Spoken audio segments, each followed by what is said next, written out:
자, 양평 그란폰도 출발하겠습니다.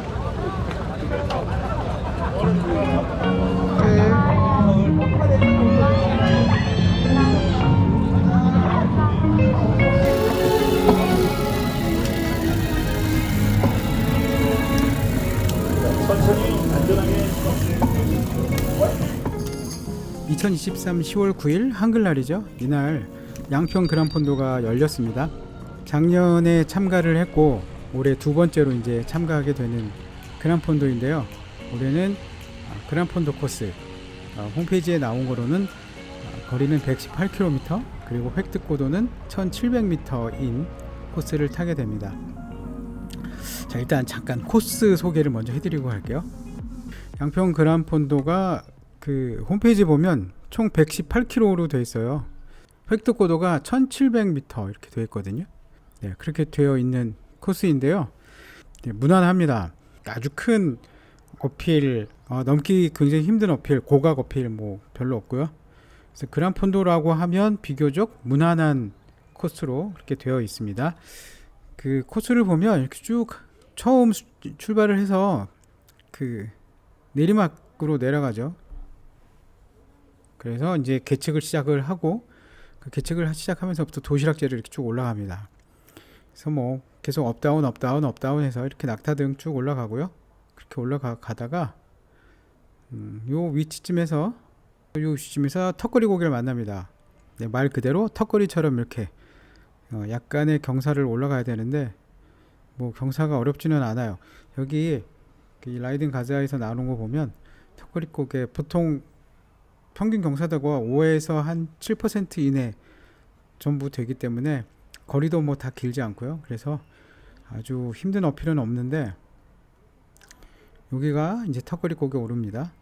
턱걸이 고개 오른 다음에 여기서부터 이 세 고개, 요 세 고개가 그란폰도 안에 있는 고개고요. 그러니까 그란폰도를 타시는 분들만 요 세 고개를 더 넘게 되는 거죠. 그래서 요게 무른 고개, 도덕 고개, 요게 스무나리 고개 이렇게 넘게 됩니다.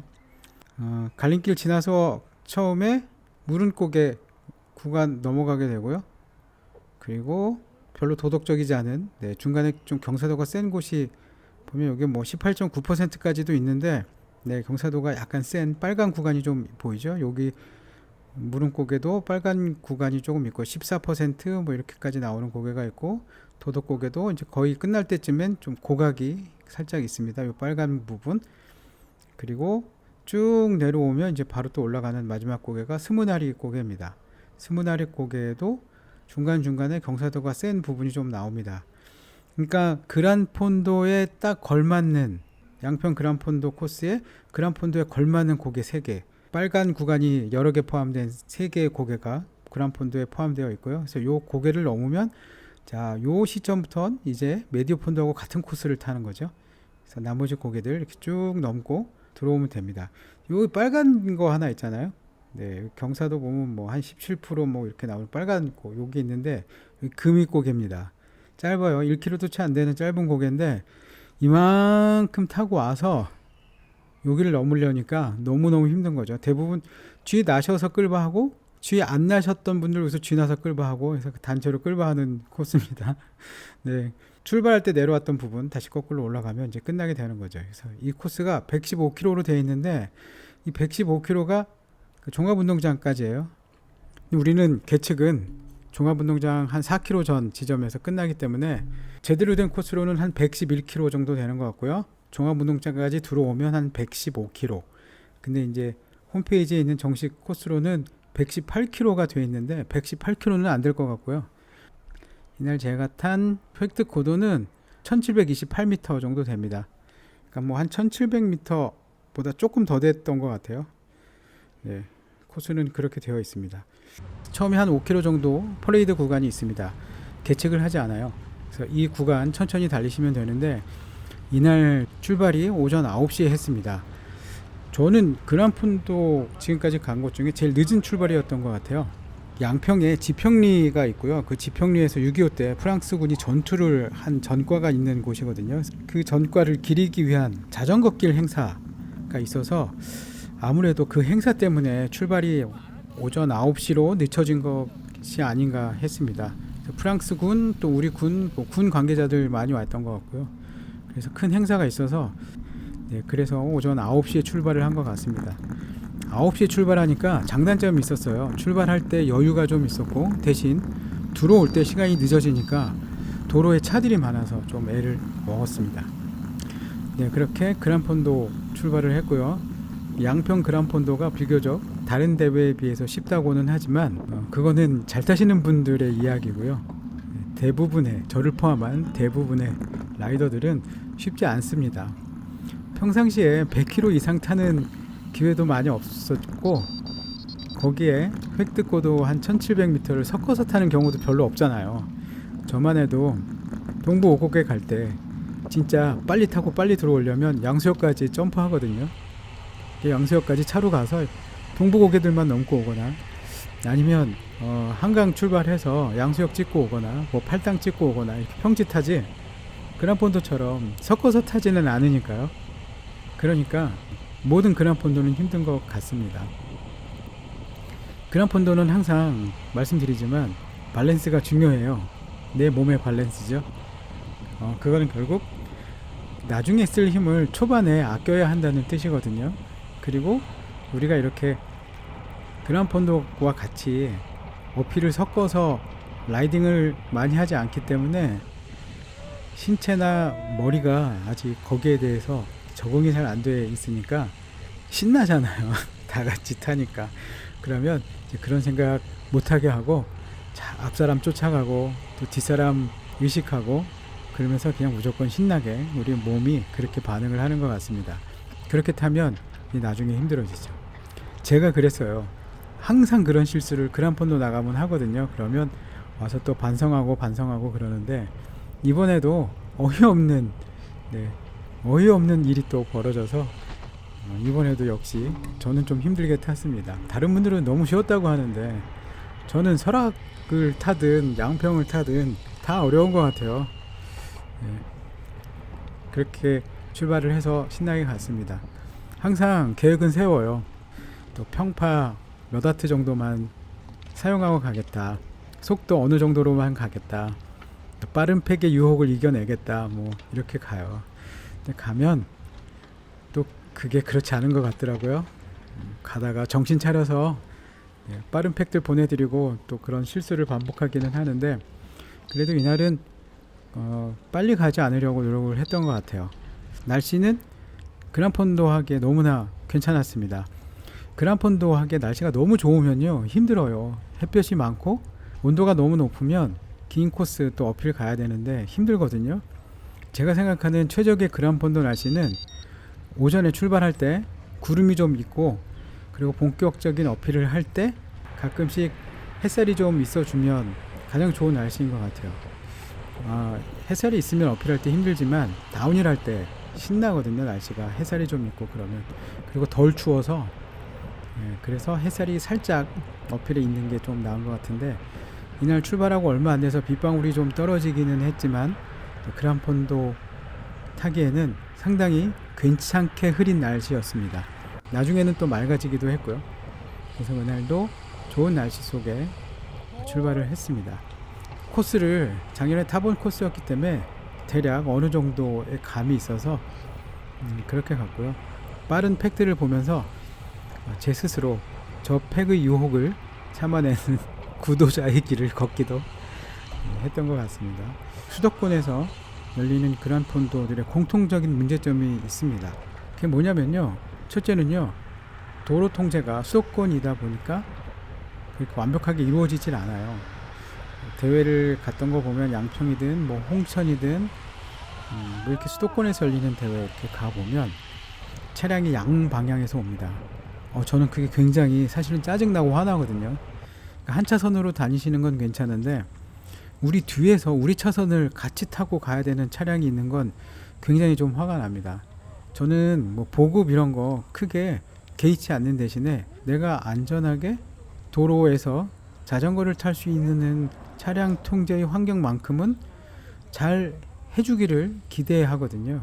저는 적지 않은 그란폰도 참가비를 도로를 안전하게 주행하는 사용료라고 생각하는 사람이기 때문에 차량에 의해서 위협을 받거나 안전에 대한 걱정이 생기면 조금 화가 나는 편입니다. 네, 그렇게 해서 제1보급소 도착했는데요. 원래 계획에는 제1보급소를 들리지 않고 2, 3보급소만 갈 계획이었어요. 그랬는데 제1보급소를 들렸습니다. 들릴 수밖에 없었어요. 여기 아직 메디오 분들 도착 안 했는데도 불구하고 앞에 가신 그란폰도 분들이 이제 도착하신 것만으로도 도로가 막혀 있을 만큼 자전거가 이제 도로에 다 눕혀 있고, 그래서 강제로 하차를 시키더라고요. 이 안전요원분이 이제 끌고 가시라고. 그래서 하차를 했습니다.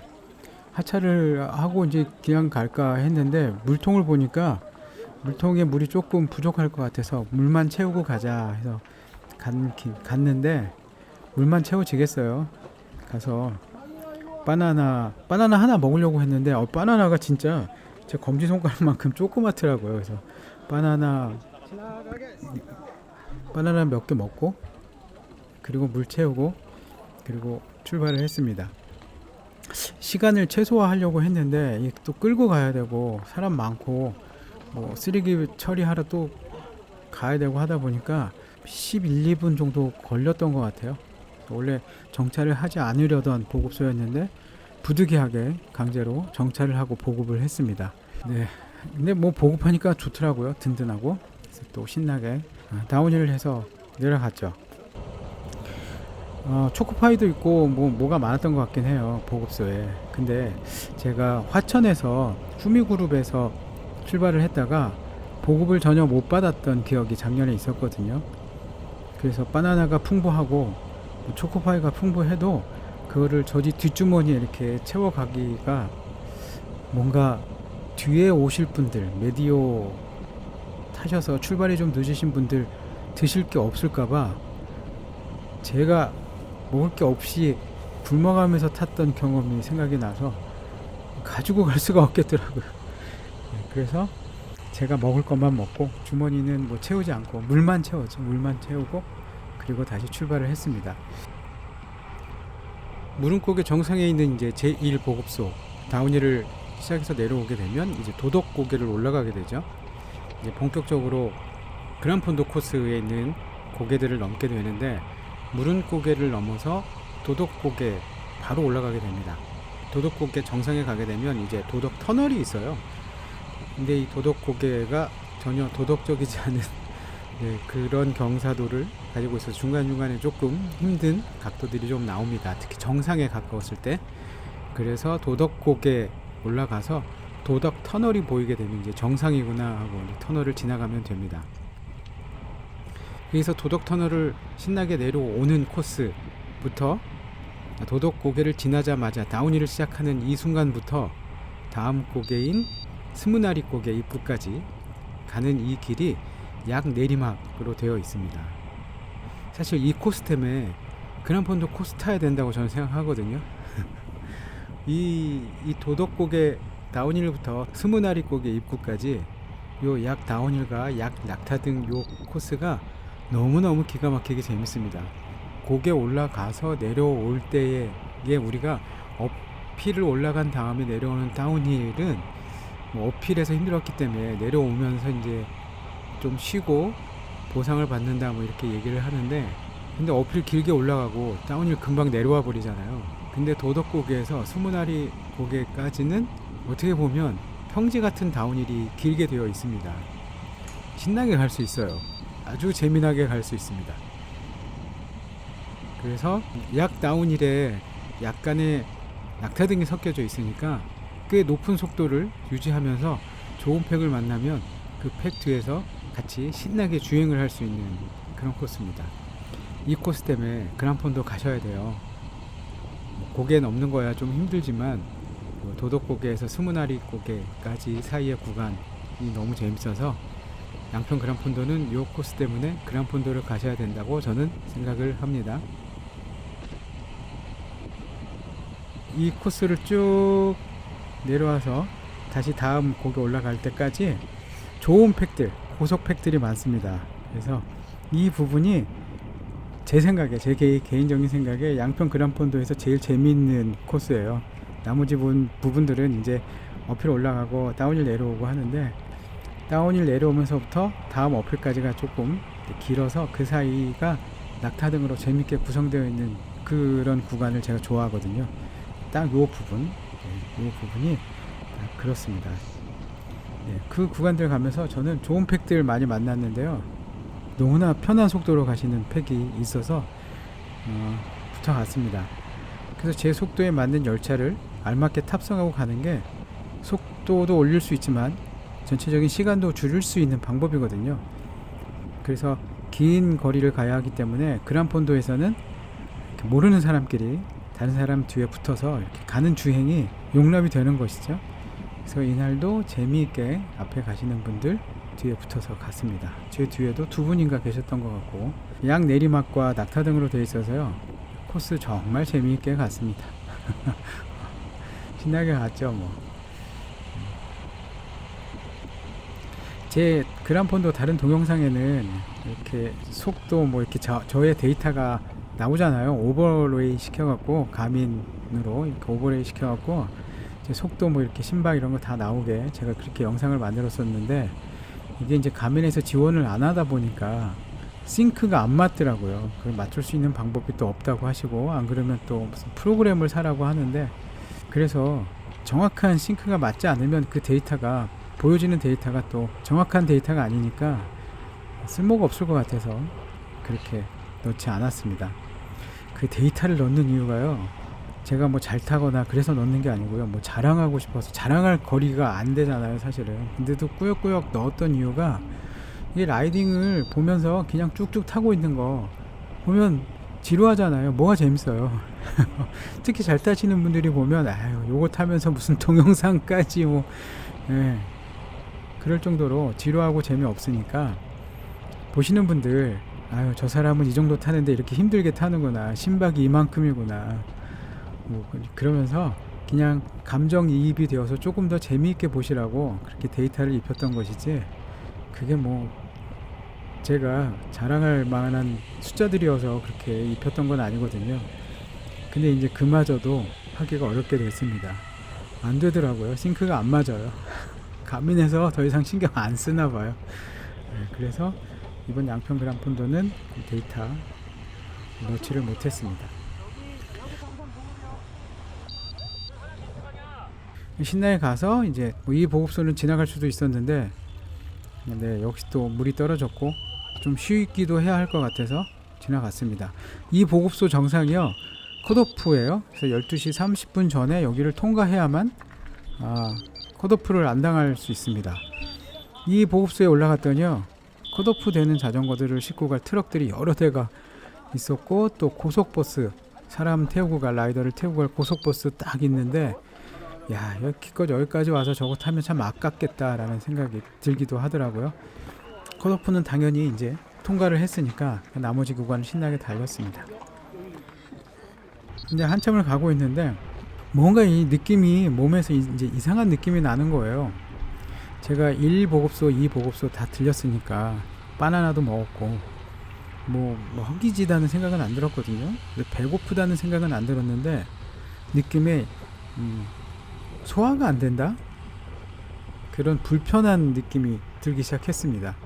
그리고선 그런 불편한 느낌이 조금 더 지나니까 그 다음엔 배부른데 허기가 지는 느낌? 이게 말이 좀 이상한데, 분명히 보급소에서 바나나들을 먹었기 때문에 배가 고프지는 않을 거예요. 배고픔이 이상하죠. 근데 느낌에 배가 고픈 거예요. 좀 전까지는 소화가 안 되는 느낌, 뭐 그랬다가 조금 지나니까 분명히 배는 부른데 허기가 지는 느낌. 그래서 이상하다 싶어서 정차를 했습니다.